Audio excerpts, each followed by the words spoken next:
On les prend tous les jours sans vraiment y penser. Mais les routes, sous nos pneus, c'est bien plus qu'une simple bande de bitume, hein. C'est en fait le résultat de projets d'ingénierie super complexes, un processus long, minutieux. Allez, on va voir ensemble ce qui se cache derrière tout ça. C'est une bonne question, non? Qu'est-ce qu'il faut vraiment pour construire une route? La réponse est assez fascinante. Parce que entre le moment où l'idée germe et celui où on peut enfin rouler dessus, il y a tout un tas d'étapes. Des étapes qu'on n'imagine même pas. Alors, la première chose à savoir, c'est que tout commence bien avant l'arrivée du moindre engin de chantier. La toute première phase, et c'est peut-être la plus critique de toutes, c'est la planification. C'est un peu le plan de bataille invisible, si on veut. Et attention, avant même de creuser le premier trou, c'est un vrai parcours du combattant, côté administratif et social. D'abord, il y a toute une phase de consultation publique. Il faut informer les gens, écouter leurs avis. Ensuite, l'étude d'impact environnemental, c'est crucial. On analyse tout pour repérer les zones sensibles. Je pense par exemple aux habitats d'espèces protégées. Et enfin, il faut bien sûr acquérir les terrains, ce qui veut dire négocier parcelle par parcelle. Oui, regardez ce chiffre. Entre 6 et 12 mois. C'est énorme, non? Et ça, c'est juste pour la partie planification et consultation. Ça montre bien à quel point cette étape est prise au sérieux. On ne se lance pas comme ça, à l'aveugle. Bon, une fois que tous les feux sont au vert, que les plans sont validés et les terrains achetés, eh bien on passe de la paperasse à l'action. Là, on entre vraiment dans le dur. C'est le début de la transformation physique du paysage, la phase de force brute. Et là, c'est le ballet des machines qui commence. D'abord, on dégage le passage, on défriche le tracé. Puis les pelleteuses et les bulldozers entrent en jeu pour déplacer des tonnes et des tonnes de terre. Le but, c'est d'aplanir, de préparer le terrain. Après ça, chaque couche de terre et de cailloux est compactée, vraiment tassée, pour que la base soit super solide. C'est aussi à ce moment-là qu'on s'attaque aux gros morceaux, comme les ponts ou les viaducs.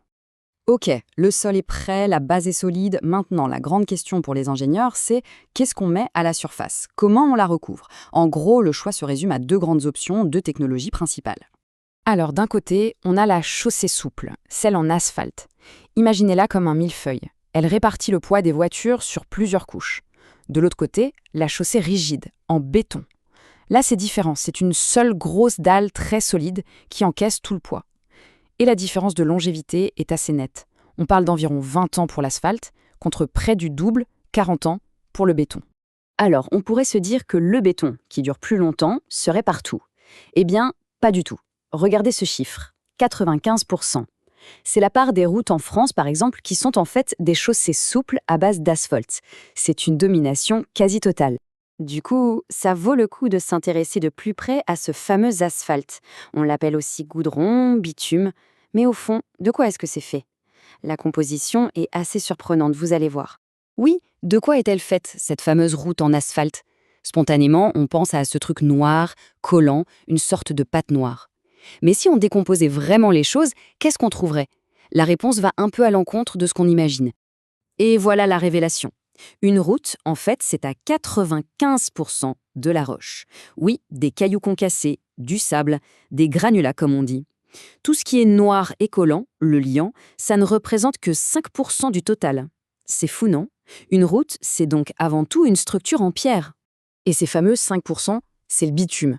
C'est une matière qui vient du pétrole brut. Son super pouvoir, c'est d'être à la fois super collant, visqueux et imperméable. En gros, c'est la colle parfaite pour lier ensemble tous les cailloux et créer cette surface lisse et résistante sur laquelle on roule. Mais attention, la construction de routes, ce n'est pas quelque chose de figé dans le temps. C'est une technologie qui évolue sans cesse, qui doit s'adapter à de nouveaux défis, surtout écologiques et économiques. Alors jetons un œil vers ce qui nous attend. Aujourd'hui, les ingénieurs se crevent la tête pour innover. Les grands objectifs, c'est quoi? C'est de créer des routes qui durent plus longtemps, qui demandent moins d'entretien et surtout qui utilisent moins de matériaux non renouvelables. On cherche aussi à réduire l'empreinte carbone de leur construction et, point très important, à les rendre plus costauds face aux changements climatiques, que ce soit les canicules ou les fortes pluies.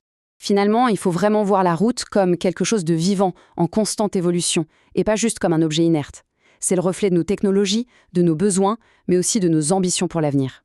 Bref, une histoire qui continue de s'écrire juste sous nos pieds.